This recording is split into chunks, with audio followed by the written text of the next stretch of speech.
I'm Norma, sitting here in the villa's rooftop garden. The memories of that fateful family dinner still sting. It was a night that changed everything, shattering the illusions I had about my family and revealing the true nature of my brother, Leo. The phone was on speaker, just as Leo had insisted. He was eager to show off his so-called brilliant real estate negotiation to our family of 25. Little did we know that instead of a celebration, it would be a wake-up call. The calm, professional voice of the executive director, Ava Green, cut through the air like a knife, halting the champagne, pouring midstream. I'm reviewing the deed history. The property at 321 Ocean View Drive has been solely owned by Norma Thompson since 2020. Leo Thompson appears nowhere in the chain of title. We're legally obligated to report this to law enforcement, Ava declared. In an instant, Leo's face went from a triumphant flush to as white as a sheet. My mother, a gentle and trusting soul, dropped her champagne glass, the golden liquid staining the tablecloth like an indelible mark of betrayal. My father, a stoic man with a strong sense of justice, tightened his jaw, struggling to process what he was hearing.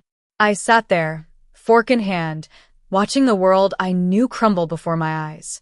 Leo stammered, "There must be some mistake." His hand fumbled for his phone, trying to pull up documents he thought would save him. Norma's been struggling.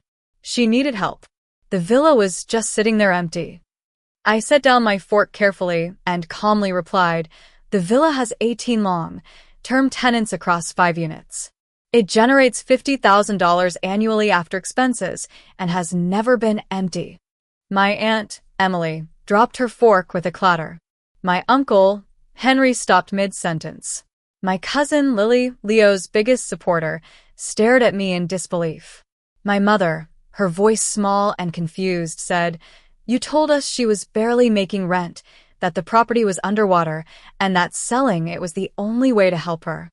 I took a deep breath and explained, "I've been managing operations at Thompson Tech for 7 years. My salary is $95,000. The villa was my inheritance from Grandma Rose. I've spent 6 years turning it into affordable housing. Every tenant pays 25% below market rate. For our graduate students, 3 are teachers and 2 are nurses at the local hospital." As I spoke, I could see the wheels turning in my family members' minds. Uncle Henry was scribbling calculations on his napkin, and Aunt Emily had her phone out, likely pulling up property records. My cousin, Tom, an accountant, sat still, his eyes narrowing as he smelled fraud. I looked directly at Leo and asked, "How much did you tell them it was worth?" His silence was answer enough. My father, speaking slowly as if testing each word, said, "The buyers offered $2.5 million. Leo said you'd agreed to the sale and were splitting the proceeds 60-40. That you needed the money for medical debt." I shook my head. "I have no medical debt. I have excellent insurance through Thompson Tech, $80,000 in savings, and I own the villa outright with no mortgage. I've never spoken to Leo about selling anything." The table fell into a heavy silence, broken only by the ocean breeze through the open patio doors, carrying the smell of salt and the distant cries of seagulls. Ava's voice came through the speaker again. "I'm legally required to report this. The buyer's earnest money, $250,000, is being held by our firm. Mr. Leo Thompson signed documents claiming to have power of attorney. He provided falsified medical records stating Miss Norma Thompson was incapacitated. We've contacted the State Bar Association's fraud division." Leo's phone slipped from his hand onto the table. The screen showed a document with my signature expertly forged on a power of attorney form dated 4 months ago. The medical records beneath it claimed I had early onset Alzheimer's. I was in my prime, and the doctor's name was a complete stranger.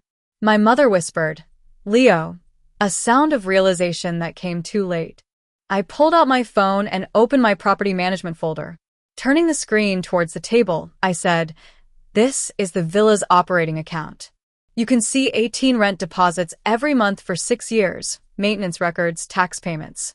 Here's last month's property management report, the city's inspection certification, and the email chain with my tenants about the community garden project.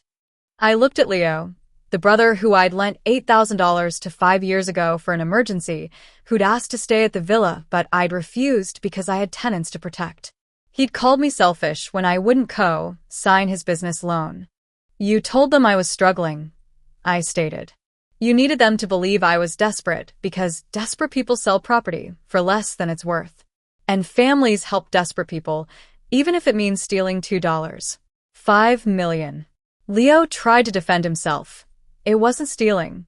It was going to be an investment. The startup was going to succeed, and I was going to pay you back. Uncle Henry's voice cut through. With what? Even if your startup succeeded, you've already spent the earnest money. $250,000 gone. On what? Leo didn't answer. The Ferrari in the driveway, the diamond watch on his wrist, and the receipts Aunt Emily was pulling up on her phone told the story. His social media posts over the past 4 months bragged about first-class flights and crypto investments. The earnest money was long gone. I asked, how many people did you lie to? After a long silence, I continued, Mom and Dad, obviously. Who else? I looked around the table. Show of hands. Who gave Leo money because he said I was struggling? Aunt Emily slowly raised her hand. I gave $6,000 for your medical bills. Uncle Henry said, I gave $9,000 for villa repairs he said you couldn't afford. Cousin Tom, I gave $4,000 for property taxes. Grandpa Thompson, who'd been silent until then, raised his hand. His voice was filled with disappointment. I gave $18,000. He said you were losing the villa to foreclosure and too proud to ask for help. In total, $37,000 had been taken from the family in my name for problems that never existed. I pulled up a document on my phone and said, this is what my therapist calls the ghost ledger. It's the emotional accounting that doesn't show up on balance sheets. I turned the screen towards the table. Line item 1. Every family dinner for 4 years where I felt guilty about my success because Leo said I was rubbing it in. Cost.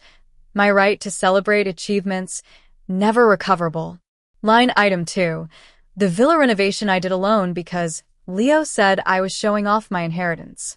Cost. Shared family project memories, never recoverable. Line item 3. Every time I hesitated to talk about tenant success stories because Leo said I was being a landlord, not family. Cost.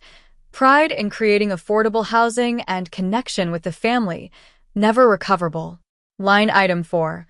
The guilt about saying no when he asked to stay at the villa and to co-sign. Cost. Self-respect. 4 years of apologizing for being successful, never recoverable. My mother was in tears, and my father's hand covered hers, but his eyes were fixed on Leo. You made me small, I said to Leo. Not just to steal from me, but because my success made your failures visible. So you convinced everyone I was failing so thoroughly that stealing $5 million felt like family helping family. Ava's voice returned. Miss Thompson, I have the district attorney's office on the line. They'd like to speak with you about pressing charges.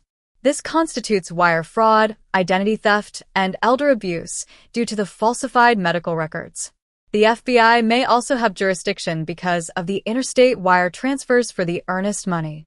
Leo stood up abruptly. This is insane. I'm your brother. You'd really destroy the family over a misunderstanding. I looked at him, each word clear.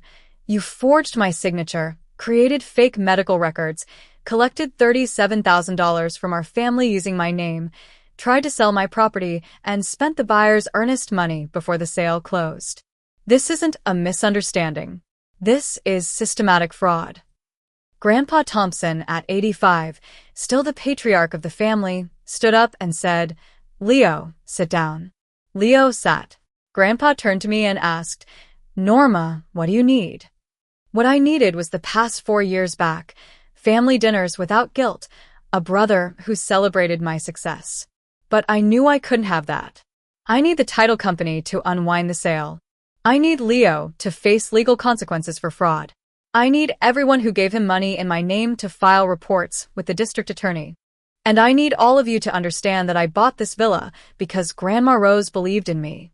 I turned it into affordable housing because I believe housing is a right. I work hard at Thompson Tech because I believe in our family business. I have boundaries because I believe in protecting what I've built. Leo didn't just try to steal property.